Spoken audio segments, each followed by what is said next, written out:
आचार्य ओमवीर वत्स जी एक यौगिक परिवार से आते हैं जो योग में परंपरागत रूप से निष्ठा रखते हैं। आचार्य जी की योग और मार्शल आर्ट्स में बचपन से ही विशेष रुचि होने के कारण इनकी योग और मार्शल आर्ट्स की शिक्षा बाल अवस्था से ही आरंभ हो गई थी।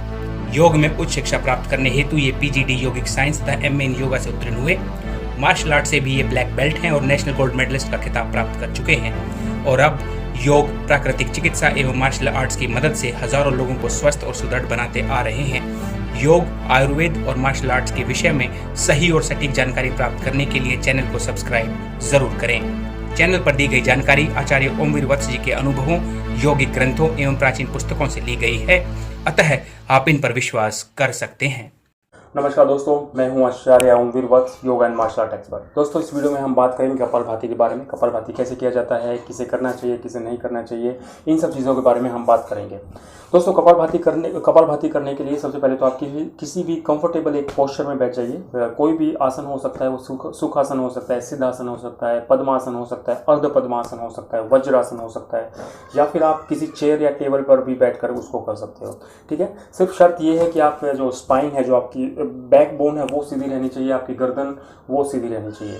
ठीक है, इस तरह से बैठो। हाथों को आप किसी भी मुद्रा में कर सकते हो। ये जैसे ज्ञान मुद्रा है, आकाश मुद्रा है, पृथ्वी मुद्रा है, जल मुद्रा है। ये मुद्राएं बहुत महत्व रखती हैं। मेरे चैनल पर जाकर इन मुद्राओं के बारे में मैंने एक पूरी लंबी सीरीज बनाई है हर मुद्रा के बारे में, तो वो ज़रूर देखिए, उससे आपको बहुत फ़ायदा होगा। ठीक है, फिलहाल हम ज्ञान मुद्रा में रखते हैं हाथों को इस तरह से ज्ञान मुद्रा में रखना है। बैक स्ट्रेट रखनी है अपनी, और मुंह को बंद रखना है। दोनों नाक से सांस को बाहर फेंकना है। सांस का बाहर फेंकना और पेट को अंदर धकेलना, ये दोनों चीजें एक साथ होनी चाहिए। ये है कपालभाति। ठीक है, यहां से सांस को बाहर फेंकना और पेट को अंदर धकेलना, ये कपालभाति, इसी को कपालभाति कहते हैं। इस अभ्यास को आपको लंबे टाइम तक करना है। ये हो गया कपालभाति। अब आप कपालभाति ठीक कर रहे हो या नहीं कर रहे हो, इसको जज करने के लिए हम कुछ टेक्निक्स यूज करते हैं। फॉर एग्जाम्पल, जैसे कि अपने हाथ को नीचे रखना है इधर, और ये देखना है कि आप कितनी फोर्स से अपने सांस को बाहर फेंक रहे हो। जितना आप फोर्स से सांस को बाहर फेंकोगे, उतना ही ज़्यादा आपका पेट अंदर आप धकेल पाओगे। तो जितना ज़्यादा पेट को आप अंदर धकेलोगे, उतना ही आपको ज़्यादा बेनिफिट होगा। ठीक है, तो ये कुछ टेक्निक है जिससे हम जज कर सकते हैं कि हम ठीक कर रहे हैं नहीं कर रहे हैं। दूसरा, हम एक हाथ को यहाँ पर अपने इधर थोड़ी देर के लिए इधर रख सकते हैं। फिंगर्स को अपने पेट पे रखिए, और इससे हमें ये पता चलता रहेगा कि हमारा पेट अंदर जा रहा है या नहीं जा रहा है। स्टार्टिंग में जो नए लोग करना स्टार्ट करते हैं, वो नॉर्मली ये गलती करते हैं कि सांस को बाहर फेंक रहे हैं, पेट भी उनका बाहर की तरफ धकेला जाता है। तो वो गलती ना हो, इसके लिए हम इस तरह से हाथ को यहाँ पे रख सकते हैं, और इस तरह से हम अभ्यास कर सकते हैं। इसको धीरे धीरे जैसे आप प्रैक्टिस करोगे, आप उस रिदम को पकड़ लोगे, और एक बार रिदम आपकी समझ में आ गई तो उसके बाद आप गलतियां नहीं करोगे।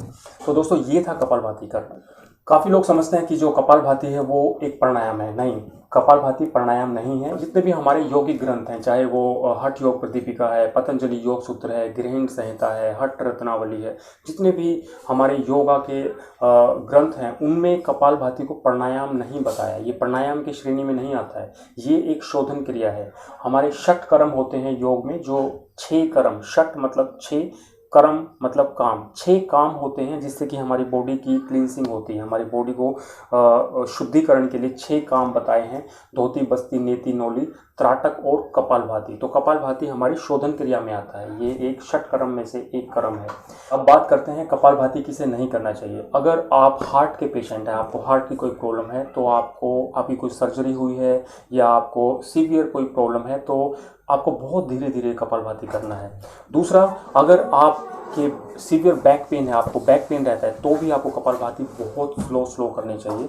इसके अलावा अगर आप हर्निया के पेशेंट हैं, आपको हर्निया की प्रॉब्लम है, तो भी आपको कपालभाति बिल्कुल अवॉइड करना है, या करना भी है तो बहुत स्लो करना है। लेकिन मैं हर्निया के पेशेंट्स को सजेस्ट करूंगा कि कपालभाति ना ही करें तो बेहतर है। तो दोस्तों, ये कुछ चीज़ें थी कपालभाति के बारे में जो मैं आप लोगों के साथ शेयर करना चाहता था। योग के बारे में परफेक्ट इंफॉर्मेशन के लिए आप मेरे चैनल को सब्सक्राइब ज़रूर कीजिए। धन्यवाद।